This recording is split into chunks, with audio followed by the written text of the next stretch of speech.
అందరికీ నమస్తే. తెలంగాణ ముఖ్యమంత్రి రేవంత్ రెడ్డి గారు కొన్ని కీలకమైనటువంటి నిర్ణయాలు తీసుకోబోతున్నట్లు సోషల్ మీడియాలో కనబడతా ఉన్నది. ప్రధానంగా సోషల్ మీడియాలో చర్చ జరుగుతా ఉన్నది. మరోవైపు పిసిసి ప్రెసిడెంట్ మహేష్ కుమార్ గౌడ్ గారు కూడా చాలా సీరియస్ గా ఉన్నారు. ఓ ఇద్దరు ఎమ్మెల్యేల మీద వాళ్ళిద్దరు పార్టీ రూల్స్ అండ్ రెగ్యులేషన్స్ కూడా దాటిపోయి ప్రవర్తిస్తా ఉన్నారు అనేది ప్రధానంగా సోషల్ మీడియాలో కానీ లేదా మరి సీనియర్ జర్నలిస్టులు కూడా వారి మధ్యలో జరుగుతున్నటువంటి చర్చ.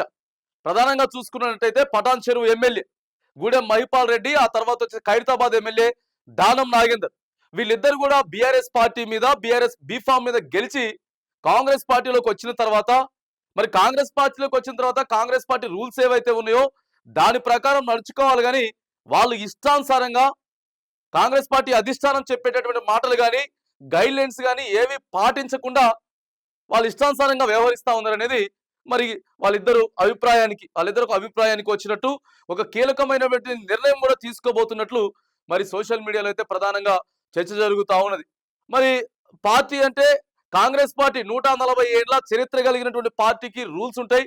కాకపోతే వీళ్ళు పార్టీ మారిన తర్వాత మేమే వస్తాం సార్ అంటే పార్టీలోకి తీసుకున్నాం కానీ వచ్చిన తర్వాత ఎలాంటి నిర్ణయం కూడా వీళ్ళు చేసేది ఏది కూడా అసలు కాంగ్రెస్ పార్టీ మంత్రులను కూడా వీళ్ళు లెక్క చేయట్లేదు. వీళ్ళు కాంగ్రెస్ పార్టీ ఎమ్మెల్యేలుగా మారారంటే మంత్రులతో సఖ్యతగా ఉండాలి. కానీ ఏ రోజు కూడా మంత్రులతో సఖ్యతగా ఉన్నట్లు కానీ మంచిగా మాట్లాడినట్టు కానీ ముఖ్యమంత్రి రేవంత్ రెడ్డి గారు చెప్పినట్టు విన్నట్టు కానీ ఎక్కడ కనపడట్లేదు అనేది ప్రధానంగా కాంగ్రెస్ పార్టీ కార్యకర్తలే మాట్లాడుకుంటా ఉన్నారు. ఈ ప్రధానంగా ఈ రెండు నియోజకవర్గాలు చూసుకుంటే రెండు నియోజకవర్గాల్లో ఎవరైతే పాత కాంగ్రెస్ వాళ్ళు ఉన్నారో పాత కాంగ్రెస్ అంతా కూడా పోయి ముఖ్యమంత్రి రేవంత్ రెడ్డి గారికి మరి ఆయన సారు ఇన్ని రోజులు దావోస్ పర్యటనలో ఉన్నాడు కాబట్టి పిసిసి అధ్యక్షులు మహేష్ కుమార్ గౌడ్ గారికి పోయి వాళ్ళ మొరంతా వినపట్టుకున్నట్టు కూడా కనపడతా ఉంది. సార్ చూసిరు కదా క్యాంప్ ఆఫీస్ లా మాజీ ముఖ్యమంత్రి కేసీఆర్ గారి ఫోటో ఉన్నది కానీ మన ముఖ్యమంత్రి రేవంత్ రెడ్డి గారి ఫోటో లేకపోయే. మరి ఎందుకు ఫోటో పెట్టలేదు అని అంటే మా ఇష్టం, పెడితే పెట్టుకుంటాం లేకపోతే లేదు అన్నట్టు వాళ్ళ వ్యవహార తీరు మీరు చూసిరు కదా. ఇప్పటికైనా సరే మీరు చర్యలు తీసుకోకపోతే ఇప్పటికైనా సరే మరి మీరు క్రమశిక్షణ సంబంధించినటువంటి శాఖ నోటీసులు ఇవ్వకపోతే మేమంతా కూడా రాజీనామా చేస్తాం, పార్టీకి మా పార్టీ సభ్యత్వాన్ని కూడా రాజీనామా చేస్తాం అన్నట్లు చాలా టఫ్ ఫైట్ నడుస్తున్నట్టు కనబడతా ఉంది రెండు నియోజకవర్గాలలో.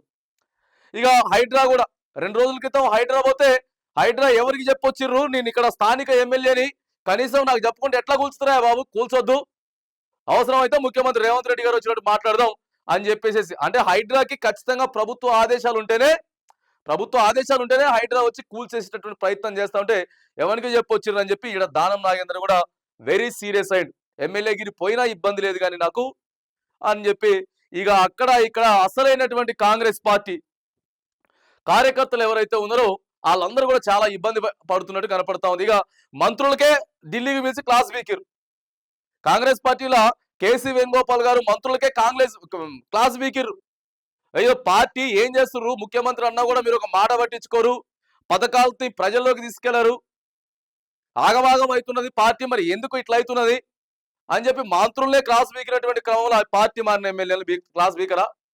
ఏదేమైనా కానీ మరి ఇద్దరు ఎమ్మెల్యేలను మాత్రానికి ప్రధానంగా బీఆర్ఎస్ నుంచి వెళ్ళి కాంగ్రెస్ లోకి మారినటువంటి ఎమ్మెల్యేలు ఎవరైతే ఉన్నారో వీరిద్దరితో పాటు కూడా మిగతా 8 మంది ఎమ్మెల్యేలు ఎవరైతే ఉన్నారో వాళ్ళని కూడా మీ ఇష్టం అయితే ఉండుండ్రి, లేకపోతే పీకురు, ఉంటే ఉండ్రి లేకపోతే పోండి, కానీ మా దగ్గరకు వచ్చిన తర్వాత మేం చెప్పినట్టు వినాల్సిందే, మా రూల్స్ అండ్ రెగ్యులేషన్స్ ఏవైతే ఉన్నాయో అవి వినాల్సిందే అని చెప్పి ఇక రేపు 26న పథకాలు ఇవ్వబోతా ఉన్నారు, పథకాలు స్టార్ట్ చేయబోతా ఉన్నారు. ఆ తర్వాత గణతంత్ర దినోత్సవ వేడుకల అనంతరం మరి ఎప్పుడైనా సరే ఏ క్షణమైనా సరే ఇద్దరి మీద చర్యలు తీసుకోపోతా ఉన్నారు. వెళ్తే వెళ్ళిపోండి కానీ ఉంటే చక్కగా ఉండండి, అంతేగాని మీరు పార్టీని ఇబ్బందులు పెట్టి కార్యకర్తలను ఇబ్బంది పెట్టి మీ వల్ల మొత్తం రాష్ట్రంలో ఉన్నటువంటి రాష్ట్ర పార్టీ మొత్తం కూడా ఆగమాగం అవుతున్నది. మీ గురించే చర్చ జరుగుతూ ఉన్నది.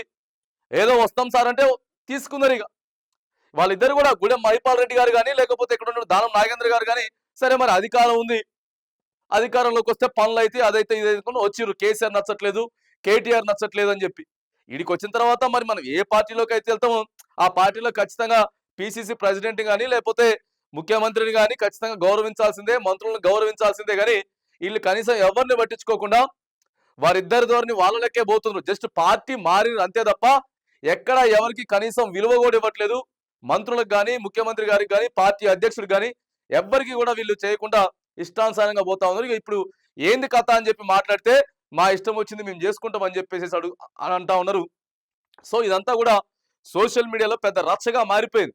పెద్ద వివాదాలకు దారి తీసుకుంటా మరి వీళ్ళు ఏ పార్టీ, ఇప్పటికి బీఆర్ఎస్ పార్టీ అయినా లేకపోతే ఒక రకమైనటువంటి కేసీఆర్ పంపించిండు ఆ యువతలకి, కేసీఆర్ యువతలకి పంపించిండు అనేటటువంటి అనుమానాలు కూడా వ్యక్తం అవుతా ఉంటే ఒక కీలకమైనటువంటి నిర్ణయాలు మరి వీళ్ళిద్దరిని కూడా మీకు ఇష్టమైతేనే ఉండుండ్రి లేకపోతే వెళ్ళిపోండి అని చెప్పి సీదా మరి అతి త్వరలోనే మరి ముఖ్యమంత్రి రేవంత్ రెడ్డి గారు కానీ లేకపోతే పిసిసి ప్రెసిడెంట్ కానీ మరి చెప్పే అవకాశాలు అయితే ఉన్నాయా, లేకపోతే చర్చలు జరిపి మరి మీరుంటే ఇగో ఇలా ఖచ్చితంగా ఇలా పనిచేయాలని చెప్పి మరి వాళ్ళతో కూర్చోబెట్టి మాట్లాడి సార్ట్అవుట్ చేసి మరి వీటన్నిటిని కూడా క్లియర్ చేసేటటువంటి ప్రయత్నం చేస్తారా ఏంటి అనేది మరి కొద్ది రోజుల్లోనే మనం చూడబోతా ఉన్నాం.